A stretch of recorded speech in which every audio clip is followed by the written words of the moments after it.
saka lungguh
sungkem pangabekti gawe pompoming penggalih dak tampa ora liwat puja astuti kutampa gagap gugup anggen kula nampi dadosaken jimat ingkang kadang Kang Mas.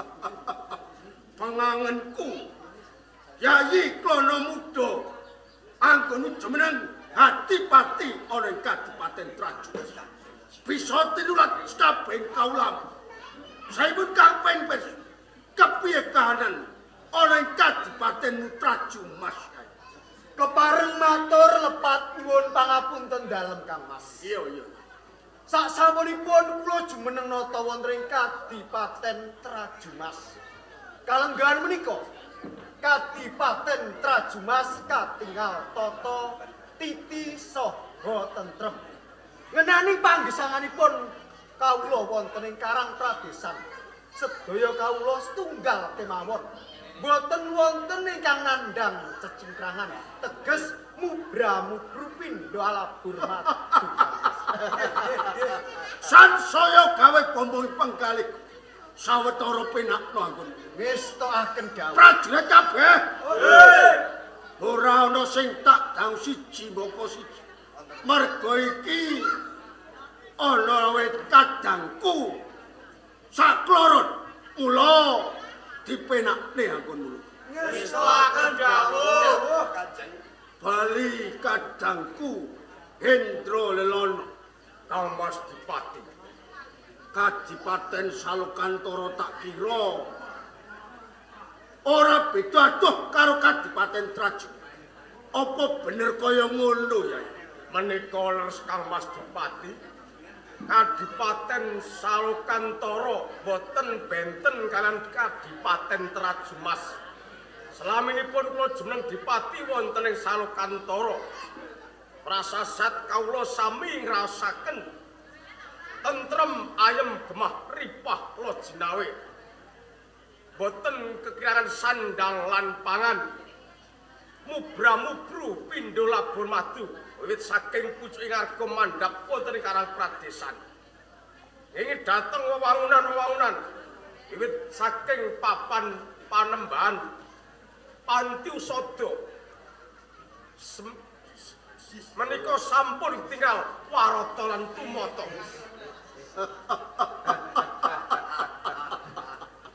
Yayi Hendra Lelono lan Yayi Kronomudo. Kanjih kula. Piwelengi kadangmu sepuh ya Kang Mas Udipati Hendra Baskara jejering sesembahan Hadipati ning Kadipaten yen bisa duwe rasa tepo slira mulat salira hang rasa wani tur meneh aja ngemungake kapentingan kapribaden nanging utamake kapentinganing negara ing mangkone bisa manunggaling kawula lan Gusti gayuh kencana rupi. Ngestaken dawuh Kang Mas. Nanging nyuwun sewu Kang Mas. Yayi Kronomudo Dadosaken cecangkriman salebetipun manah kula. Panjenengan paring serat ideran, parikedah kula sowan wonten ing Kadipaten Saluka Jenar. Estunipun wonten menapa Kang Mas? Pinter kowe ae. Lantet pangantriam kowe ngerti sajroning wilayah pasar. Nganti sliramu sakloro tak timbali ning Kadipaten Saluka Jenar. Wong betheke arep tak jak prerembukan. Ngenani anggonku jumeneng Hadipati ana ing Kadipaten Saluka Jenar. Kang Mas Dipati, kirang menapa panjenengan dados pangayoman wonten ing Kadipaten Saluka Jenar. Kanthi kasunyatan paksanipun kawula sami mubra-mubru. Lajeng wonten menapa menelih Kang Dipati? Mula bukane kowe tak timbali ning Kadipaten Saluka Jenar. Betekmu takon miji apa to manggon kekuranganku. Lah yen aku pribadi sing supaya miji kaluputanku apa manggon ngendi kekuranganku. Mesti wae aku ora bisa ya. Coba candranen manggon ngendi kekuranganku anggonku nata ana ing Kadipaten Saluka Jenar. Kang Mas Dipati, menawi kepareng dalem kula kapurih miji anggenipun jeneng Dipati wonten ing Kadipaten Saluka Jenar. Iya. Kang Mas Dipati, bloko kemawon. Panjenengan saged ngayomi lan ngayomi dhateng kawula wonten ing Saluka Jenar. Nanging emanipun Kang Mas Dipati. Isih ana emane. Wonten. Ora usah duwe rasa sangga.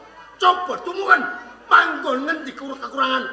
Kang Mas Dipati dados pangantu-antunipun kaun putri wonten ing Kadipaten Saluka Jenar. Benjang menapa Kang Mas Dipati mengku satunggaling wanita menapa kangge jangkepi damparing kaprames paren wonten ing Kadipaten Saluka Jenar. Apa bener kaya ngono? Oh, nyuwun sewu Kang Mas Hadipati. Panjenengan menika salah satunggalipun Hadipati muda taruna gagah sugih bondo donya. Jeh napa mboten? ngenani kawicaksanan panjenengan menika sampun kasuwur menawi adipati ingkang adil wicaksana. Nanging nyuwun sewu, menani cingkranging panjenengan jumeneng adipati menika saking kula namung setunggal. Apa kekurangan Menika kursi pangganipun Rama Prameswari ganjil. ana perkampungan ringin sak kembaran. Nah, Ana Bapak Raja kudune Prabu. Barat ingin sak kembaran ingkang tinandur wonten madyaning alun-alun. Nepasing kahanan Yai. pripun? Merga jumuh anggonku mempeng semaju. Aku entuk wangsuting Jawata. Panjenengan menika Saloka Jenar ki bakal kencara bukti yen aku wis duweni garwa Prameswari. Sampun gadhahi patingan menika. Wis. Wih. Emane Emanipun kados pancikan wanita sing arep tak sengkake ngaluhur pinangka garwaku. Jangkepi anggonku jumeneng adipati ana ing Saloka Jenar. Iki ora putra-putraning Dipati Nirpati Tuwa. Boten lajeng Ning anake mung sak pandhita. Ning ora apa-apa. Aku bakal ngangkat lan munggahke derajat. Lajeng sinten ing Pengen ngerti apa to? Najan kuwi putraning pandhita. Ning ayune ya. Ayune rumangsa seligar jagat. Wih. Ora ana sing nandingi ayune. Bebasan widodaringe Jawanta. pun blok kemawon sinten. Sinten wadon mau saka Paleban Toyo Arum. Kang aran Sriasih. Sriasih.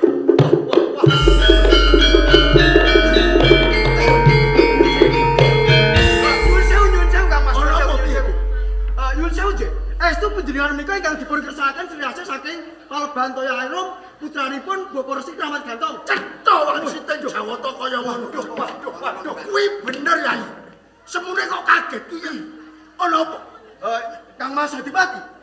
Estunipun suwan kula wonten ing Kadipaten Traju Saloka menika kula sepisan kapang kalih panjenengan jangkep angka kalih kula ugi badhe nyuwun ido praktikal kalih panjenengan nyuwun idi pangestu.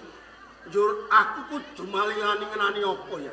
Estunipun kula ugi sampun gegadang wanita saking Paleban Toyo Arum ingkang nami Sriasih ingkang panjenengan kersakaken. Wah, boten Sriasih. Niku sampun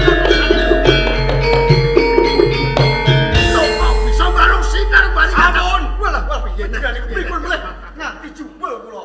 Sampeyan kadang kalih kadang sepuh lan kadangane tembung sak klimah nyemu dhateng kula.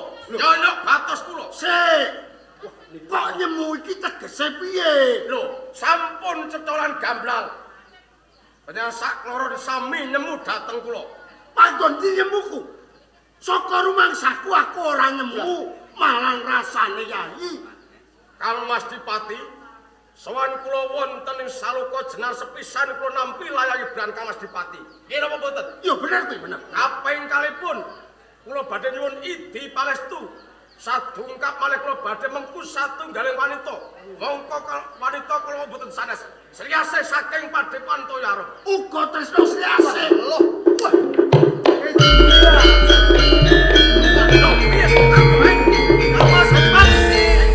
Niki kelakon sedulur lan sedulur paten-paten perkara wanita. Lho, Kowe ngalan apa mboten?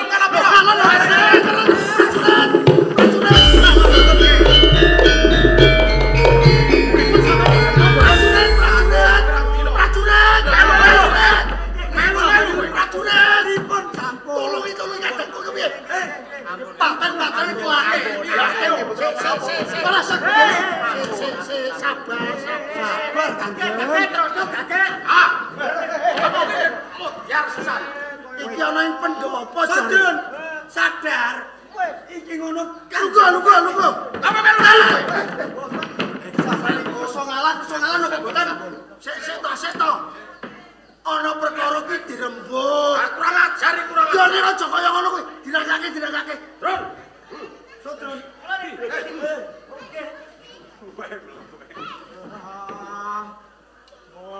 Aku wong iki getapan jare.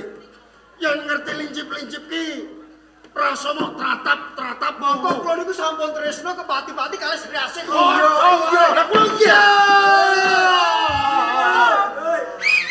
Gregeten kula antean. Iki kena dipisah apa ora jane? Kowe iki do ngajeni aku apa ora? Jejeg pangapunten. Lah sampean kurang ajar nyemoni kula kok Mbok ngajeni. tulung aku iki diajeni. Lah sampean sing pernah tuwa nggih kedaipun ngalah. Pira-pira? Ana sing luwih wani dhuwur apa ora? Pripun iso sami ngalah napa mboten? Wis ngene. Pripun? Ora bakal ana kerampungan. Mergo kadangku sak loron kalebu aku sak katrine. Ki nunggal karep padha-padha ngarepke Sri Asih. Nggih, Bocah saka Toya. lah kula sing pernah nem lho, kula niku lho. Ngene wae. Pripun? Aja nganti nganakke tukar padu. Ing mangkone yen nganti bentak sirah. Cilik, besar, gedhe, nganti nganakke pangorban. Uga awake dhewe sing rumangsa kelangan. Kesanipun Becike bebarengan tumuju ana ing Paleban Toya.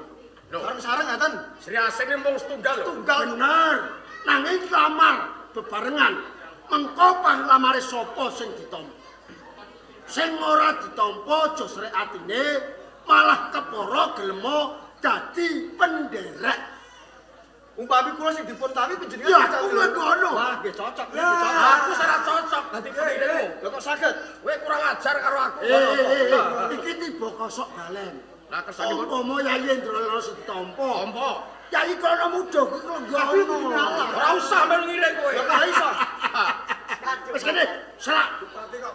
Ayo bebarengan tumuju ning Oh, ngaten, Dik. Boten dulu sing akeh.